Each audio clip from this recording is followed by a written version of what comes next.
Hi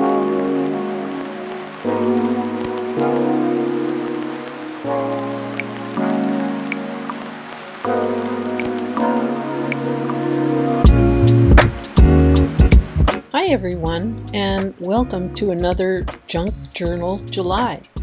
My theme is torn, and I thought it was appropriate to use this junk journal that I made back in January.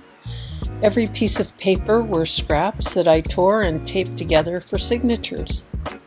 Before we get started, I'd like to thank Meg of Meg Journals for inviting me back again. I really appreciate the opportunity to be working with a great group of artists in this collaboration with Get Messy Art. It's like coming home again. I pulled a bunch of scraps of various painted papers, book pages, and other collage bits. Use what you have, and especially nothing precious. Now, if tearing papers is not your thing, remember that if you only tear one itty bit, you've done the challenge. And if tearing randomly is not your thing, you can always use a ruler or straight edge to tear your papers as well. I've just always loved tearing papers myself, so that's just what I like to do. Next, you'll want to arrange and glue down your papers. There's no rule to this. You can cover the entire page or spread or just go sparingly. You want to get color and texture down to start. Now, I've used a glue stick, but you could use gel medium if you prefer. Take your time and enjoy the process. And make sure to keep your scraps around because we'll be using more of these later on. I want to use gesso to add more texture and some white space. I'm using a palette knife, but you can certainly use a credit card, a piece of cardboard, or even your fingers. Use as much or as little as you like, and then let your pages dry completely. Also, I'd like to mention that if you've watched any of my other videos, this session might be familiar to you. But as many times as I've made background pages using this method, the results are always different.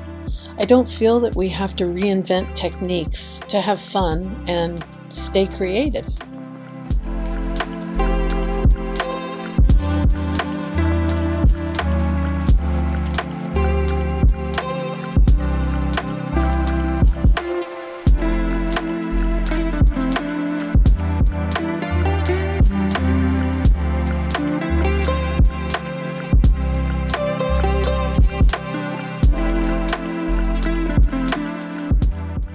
Well, sometimes I get heavy-handed with gesso. When that happens, I like to just add more collage bits. Besides, this adds even more texture to your pages. Here are some pencils to make marks and doodles. I have 3 Stabilo All water-soluble in graphite, white, and blue, and the others are Prismacolor pencils, which are not water-soluble. You can use any type of pencil or marker in a variety of colors as well.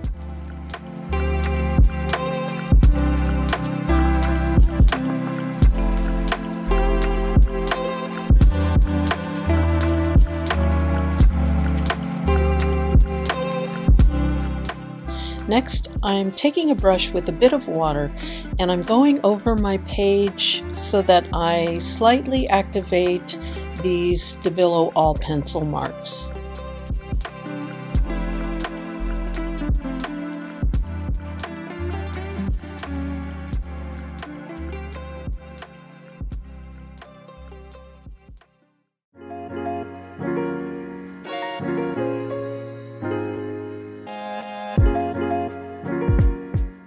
Now we're going to get even more crazy by adding acrylic paint. And I want to mention I'm using this new to me Stay Sweat palette and I really love it. It keeps your leftover paint ready for future use. You might want to let your paint dry before introducing other colors unless you know that they blend nicely together. And the goal here is to get good coverage on your pages.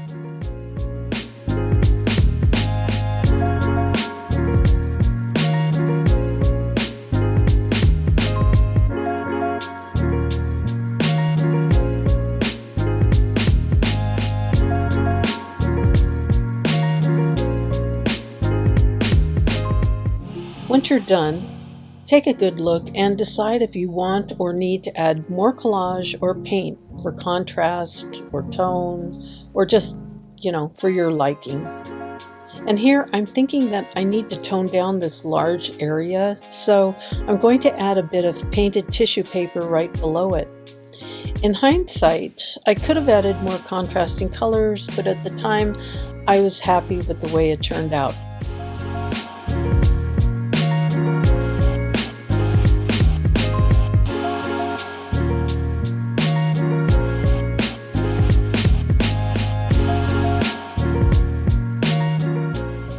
We're at the home stretch now, I promise. Okay, so to pull everything together, I've selected masks in a botanical theme. Now, if you don't have masks, just make your own designs out of cardstock and that'll work beautifully. So you can use any color, and I've decided to use titanium white. And to start, take your time and apply the paint around your masks first, one at a time.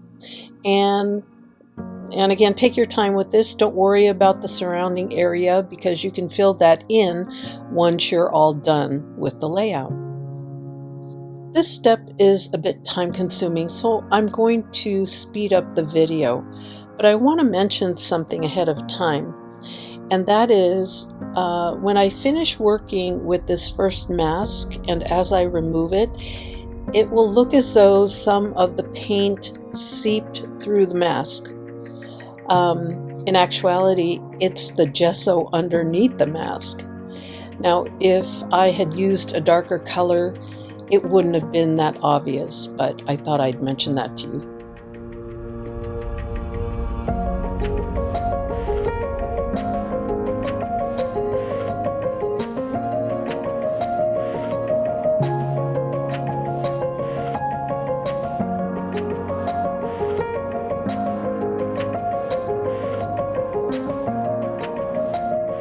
Now it's time to add definition to these botanicals by outlining the designs. I'm going to start with this Winsor & Newton Pro Marker in Cocktail Pink. Then I'll be adding my Stabilo All in Charcoal for shadowing.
here's the finished layout. First I applied a bit of Tim Holtz Distress ink in aged mahogany on the edges and in areas around the botanicals. The little girl is torn from a scrap of paper that I also edged with the same Distress ink. Then I backed it with my painted tissue, and the scallop trim is from a Dina Wakley collage set. I hope you've enjoyed this process of working with torn papers as a base for a journal spread. And I also hope that you try it out and maybe add your own techniques to the mix. I want to thank you so much for joining me and everyone here for Junk Journal July 2023. Take care, everyone. See you next time.